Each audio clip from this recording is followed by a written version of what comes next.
Baik, selamat siang kepada semua para PPDS ya. Jadi pada siang hari ini kita akan kuliah, materinya adalah cover test. Ya, cover test adalah salah satu pemeriksaan mata khususnya di bidang strabismus. Jadi untuk cover test sendiri itu masuk kita pelajari di minggu kedua. Ya, jadi ada pemeriksaan-pemeriksaan tambahan juga kita selain cover test, ada pemeriksaan WFDT, pemeriksaan Bagolini, kemudian Madot-Rock ya. Untuk kali ini kita akan membahas lebih ke tentang cover test. Jadi diharapkan setelah kalian kuliah pada siang hari ini, pertama kalian mampu menjelaskan untuk apa kita melakukan cover test, kemudian kalian mampu untuk melakukan interpretasi. Ya, karena nanti akan tergantung pada aplikasi kepada pasien nantinya. Oke, cover test. Kalau kalian baca buku sebenarnya memang kan banyak pembagiannya ya.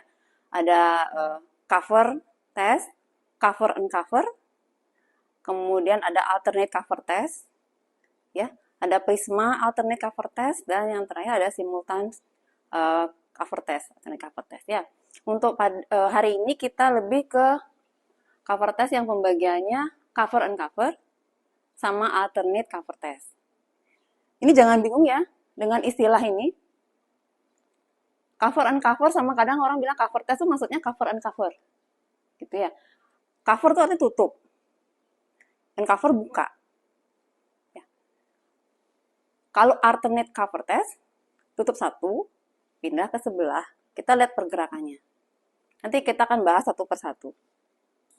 Kenapa sih ini penting? Kenapa kita penting melakukan ini?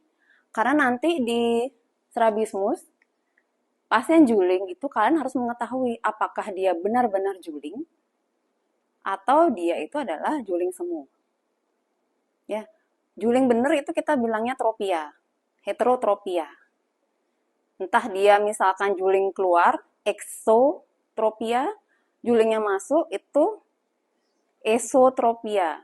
Ataukah pasien ini datang dengan juling semu atau laten? Esoforia, exoforia, atau malah dia bisa yang terjadi deviasinya yang vertikal. Ya, hipo dan hiper.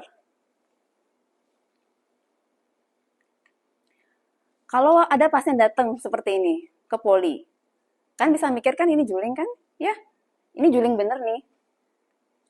Ini adalah manifest strabismus. Karena dia masuk, jadi kita lihat dari refleks ini ya.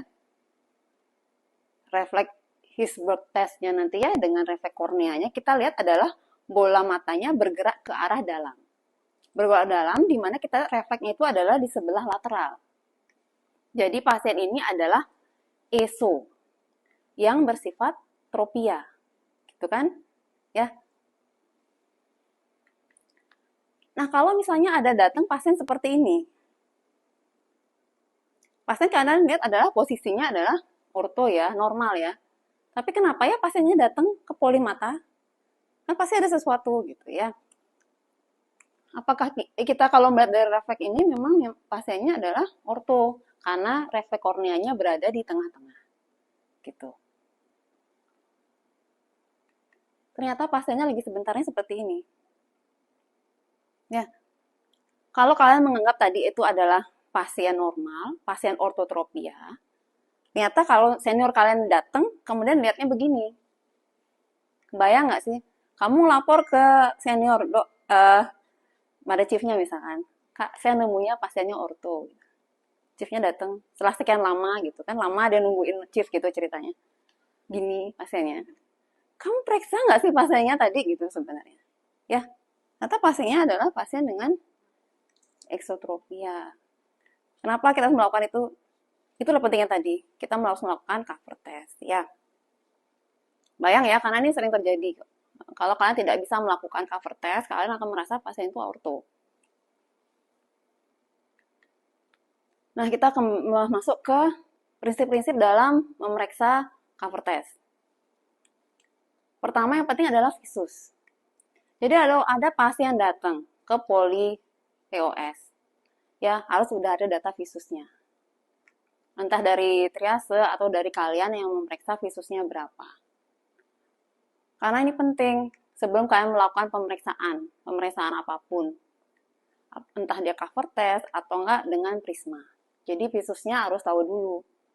Kalau ternyata pasien itu punya visus yang menurun, memang dia punya riwayat berkacamata, kalian harus meminta kacamatanya untuk dipakai.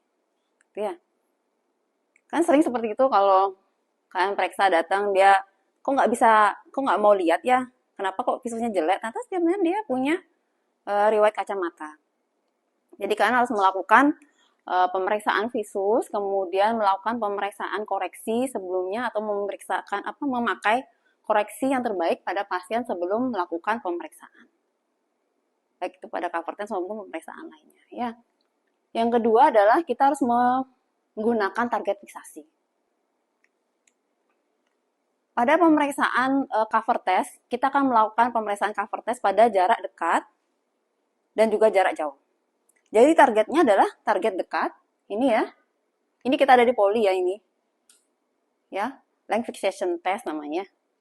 Kemudian apapun bisa, kita punya boneka, macam-macam yang bisa dipakai untuk fiksasi dekatnya. Untuk jauh, bisa pakai cat apapun yang ada, Snellen cat atau cat yang bergambar. Pokoknya pasien tuh bisa ngelihat jauh. Ini yang kita harus pakai ya. Yang sering saya dapatkan itu PPDS melakukan pemeriksaan cover test itu nggak ngomong sama pasiennya lihat apa, jadi diam aja, tutup. Pasien nggak gerak matanya, karena kalian tidak memberikan instruksi kepada pasiennya untuk lihat kemana.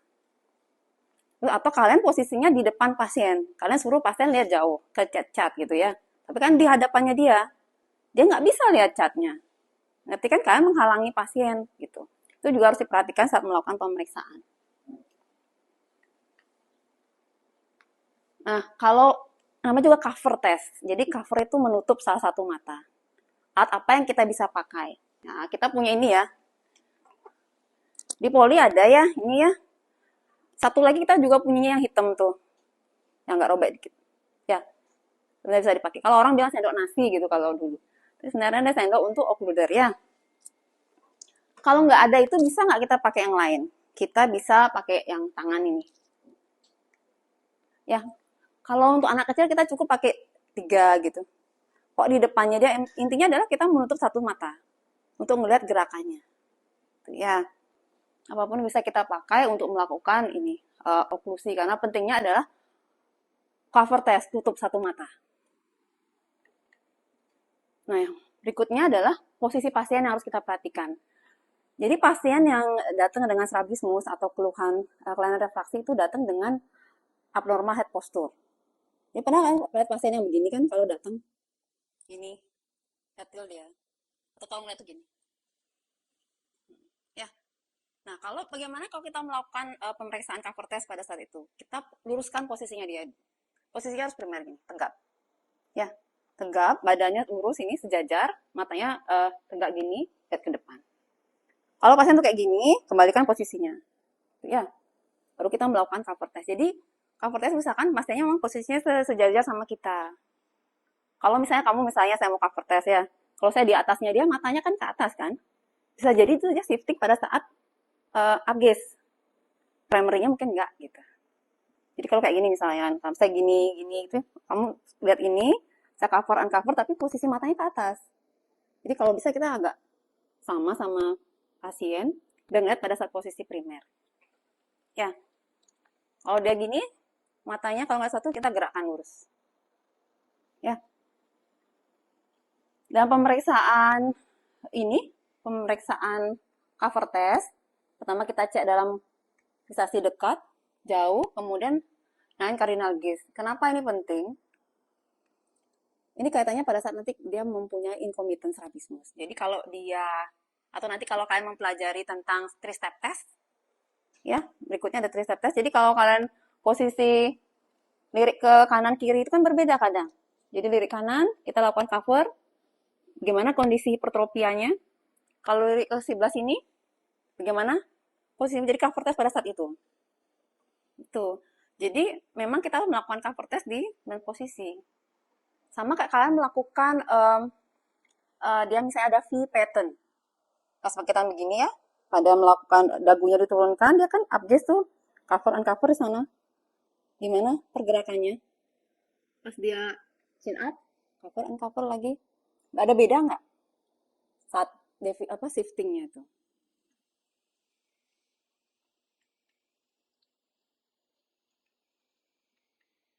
Ini tadi kita coba di poli ya. Jadi ini melakukan pemeriksaan cover test. Jadi ini fiksasinya usahakan sejajar dengan mata pasien, jangan terlalu naik. Jangan terlalu naik. Kemudian mudah-mudahan terlihat ya. Kita melihat bagaimana gerakannya ini. Posisinya dia ini ceritanya adalah fiksasi dekat. Kalau kita cover test, yang kita lihat adalah mata yang terbuka ya. Kalau uncover pada saat dibuka, kita lihat mata yang tadinya ditutup itu pas dia buka gimana gerakannya.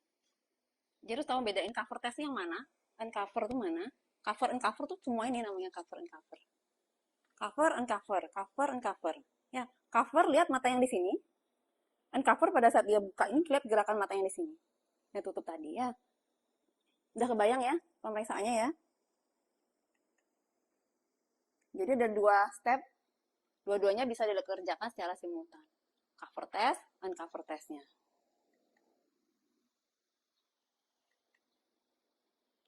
Cover, uncover test. Tidak ada pergerakan ya. Nah, kalau yang ini, lihat. Oke. Kelihatan tadi pergerakannya ya? Kalau misalkan pasien itu ada julingnya, ditutup mata yang ortonya, yang julingnya akan melakukan gerakan fiksasi. Kebayang ya? Pasiennya harus melakukan gerakan fiksasi. Jadi pasien itu harus melihat dulu ke depan. Ada fiksasinya dulu. Anggap pasien ini ya. Ini apa? ET apa XT? XT ya. Kita lihat ada Hirschberg-nya berbeda ya. Apa yang terjadi kalau saya tutup mata ini? Saya tutup mata ini. Ada pergerakan nggak di sini? Tidak ada pergerakan ya. Jadi dalam cover test kita harus tahu mata mana yang kita tutup. Kalau kita melakukan penutupan pada mata yang deviasi, ini kan mata yang lurus kan, dia tidak akan ada pergerakan. Paham? Bagaimana kalau misalkan saya melakukan oklusi pada ini? Apakah ada pergerakan di mata yang kanan? Ya, kenapa dia bergerak? Untuk fiksasi ya. Tutup ini bergeraknya ke arah mana? Ke medial. Karena tadi dia di luar, kan? Tutup satu, anggap saya. Saya tutup ini, mata yang ini akan melihat lurus kan? Jadi dia akan bergerak dari luar ke dalam. Jadi shiftingnya kemana? Terdapat pergerakan shifting ke arah medial. Bisa ya? Dengan mengetahui arah gerakan itu, kita mengetahui pasien itu XT atau ET. Kalau dia bergerak ke medial, berarti dia tadinya adalah di luar. Dia adalah di luar, jadi dia XT, kemudian bergerak ke tengah untuk posisi lurus. Jangan bingung antara pergerakan medial, dia itu adalah XT, pergerakan kolateral adalah ET. Jangan gitu ya, jangan bingung antara itu. Ya. Oke. Udah ya, kebayang ya? Ini yang normal terjadi kalau kita melakukan cover pada mata yang sebelah kiri. Oh, dia akan shifting ke medial. Itu paham semua ya? Karena dia harus fiksasi. Jadi dia akan melihat depan, jadi dia otomatis akan bergulir. Nah, ternyata pada saat saya tutup, mata kanan tidak bergerak. Kenapa kira-kira? Kenapa tidak ada preferensi fiksasi? Kira-kira?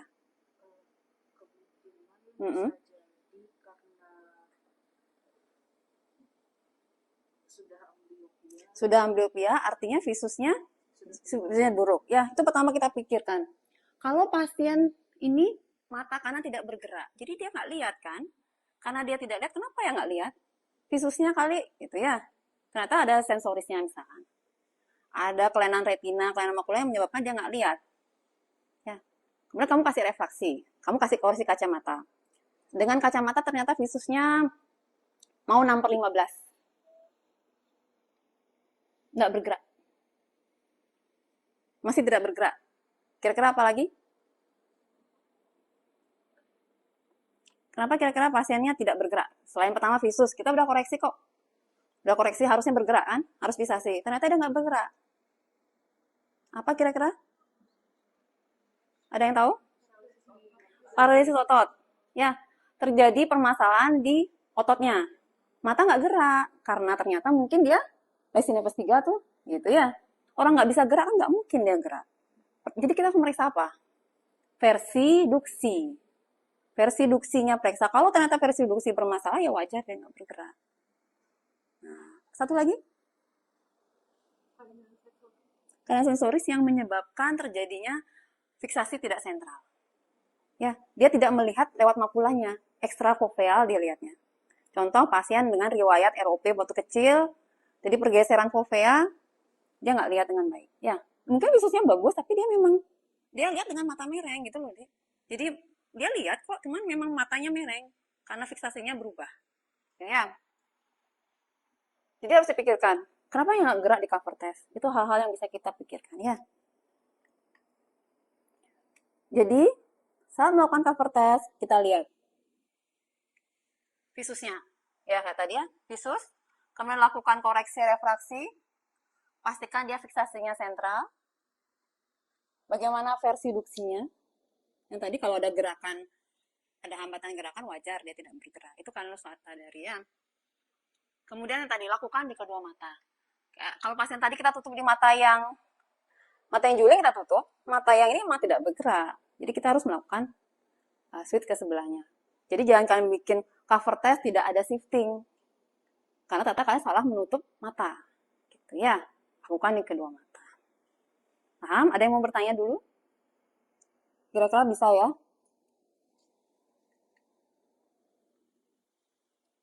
Setelah tutup, buka. Kita lihat yang di dalam sini. Otomatis dia kan ada pergerakan biasanya kan ya.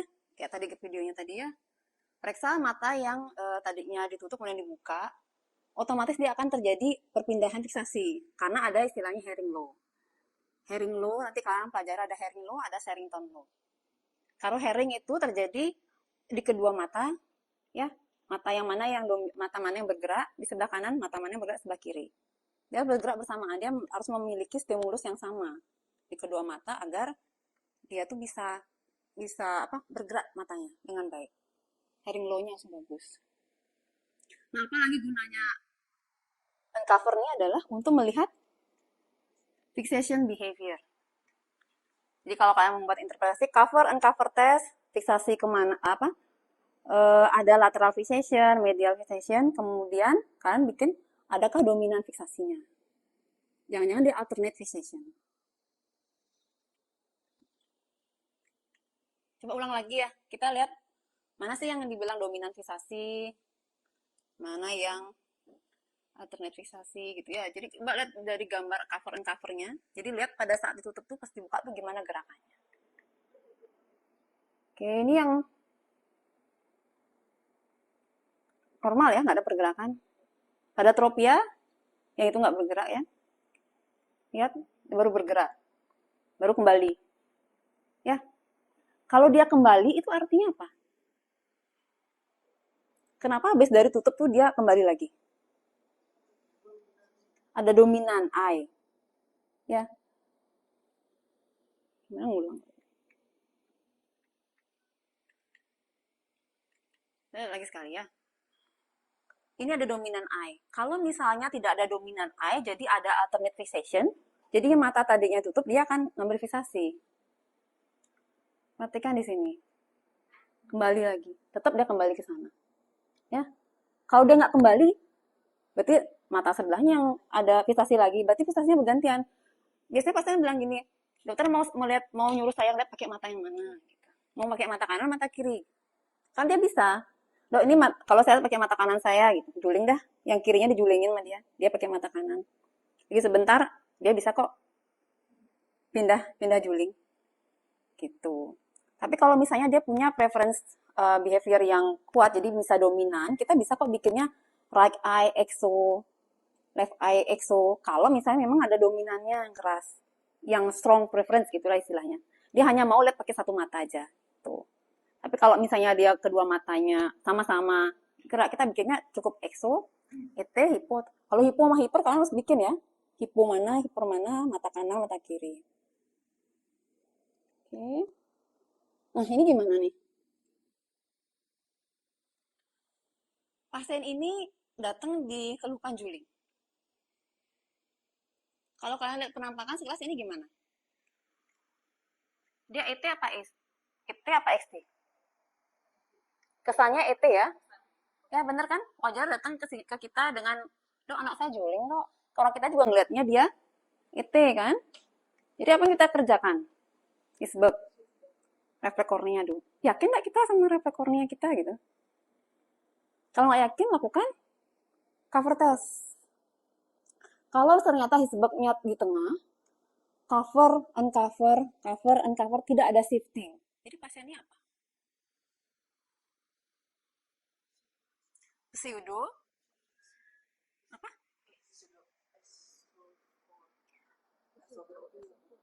Pseudostrabismus atau pseudoosotropia. Ya, pseudostrabismus ya. Jadi dengan cover test kita bisa menentukan benar nggak sih pasien ini juling atau dia pseudo aja. Ini apa ya?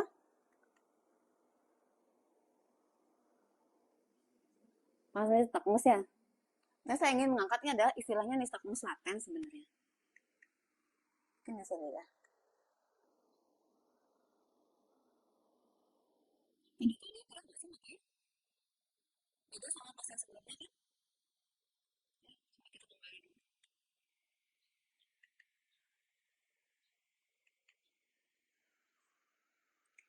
Gimana ceritanya ini pasien ini? Jadi pasien ini muncul nystagmus setelah cover test. Ya, ini istilahnya adalah nystagmus laten. Nystagmus laten adalah nystagmus yang sering muncul pada pasien dengan juling kongenital, esotropia kongenital, disertai DVD, ya, disertai dengan nystagmus laten. Ini biasanya temenan. Jadi kita harus lihat. Jadi pasien yang tampaknya tidak nystagmus, beda sama yang video tadi. Tadi video tadi anak cewek itu kan juling keluar tuh XD dengan ada nystagmus yang bergerak terus ya. Sedangkan yang ini adalah nystagmus yang muncul setelah kalian melakukan cover test. Tuh, nystagmus laten. Jadi kalau dirangkum, cover test itu sama. Ini juling. Ya, ini manifest strabismus. Kemudian kita bisa mengetahui ini julingnya kemana. Keluar, ke dalam, ke atas, ke bawah. Ya, dengan melihat arah shiftingnya tadi. Ya, ke atas bawah juga sama. Kalau misalnya kita tutup satu, ternyata kita tutup ini misalkan ya. Yang ini kemudian bergerak ke bawah. Buka ke atas. Tutup lagi ke bawah. Ini hiper apa hipo? Hiper ya. Ngerti kan ya? Hiper mata kiri. Jangan lupa gitu. Kenapa? Karena hiper di sini artinya hipo di sini nih. Jadi kalau kalian XT sama ET kan boleh nggak nulis right left kalau misalnya nggak ada dominan preference. Tapi kalau hiper dan hipo harus tulis. Karena hiper di sini, hiper right apa left hiper itu sama dengan hipo yang right gitu. Terus nulis mau R apa L yang dipakai. Berikut tujuan pentingnya adalah ini pseudostrabismus atau bukan, kemudian ada small angle deviation. Nah, ini concomitant strabismus ya. Ada primary dan secondary deviation, nanti akan ada pembahasannya, dan fixation behavior. Ini yang intinya penting adalah nanti akan dipelajari lebih lanjut di materi berikutnya. Jadi kalian sekedar tahu dulu, ada istilah primary deviation. Jadi pada saat ini mungkin juling pertama ya, tapi kalau kita cover yang sebelah sini, ini yang ngambil fiksasi akan jadi secondary deviation. Jadi kan untuk sebelahnya begini dia berubah jadinya. Cover test yang memicu itu nanti ya. Yang terakhir tentang alternate cover test ya. Oke. Lihat lagi ya gambarnya. Lihat tadi videonya di ortho. Yang tadi tropia. Lihat perbedaannya ya. Oke.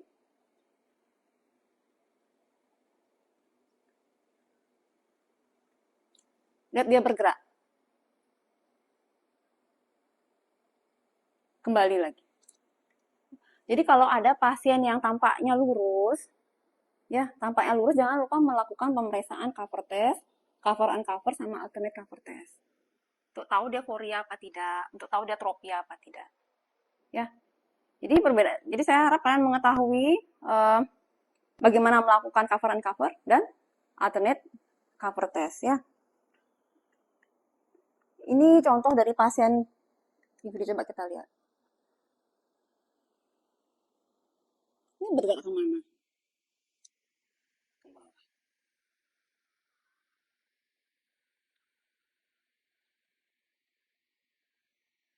Ya, ada pergerakan yang sama. Sebenarnya ini pasien dengan DVD dia. Jadi ada pergerakan batas ke bawah, tapi habis itu dia naik lagi. Dan itu muncul kalau kalian melakukan cover test.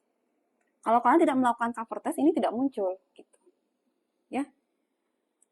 Jadi coba saya minta Dokter Vina ya, coba praktik dulu sedikit tentang cover uncover. Mungkin boleh coba satu jadi orang coba gitu untuk bisa dipakai. Boleh berdiri. Kamu ambil kursi di depannya. Oke. Coba anggap Dokter ini ada foria gitu ya.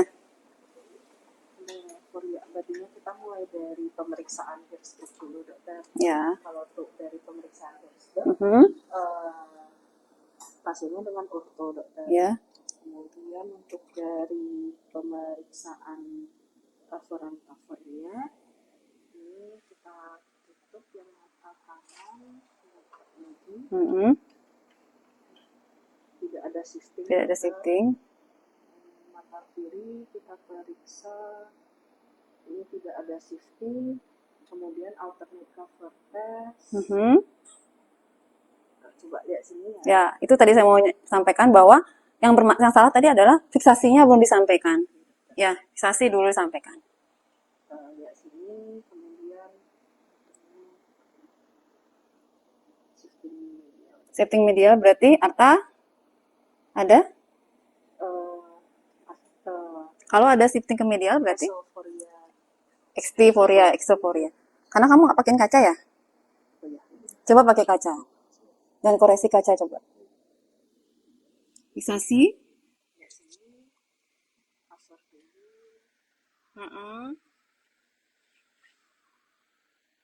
Ya.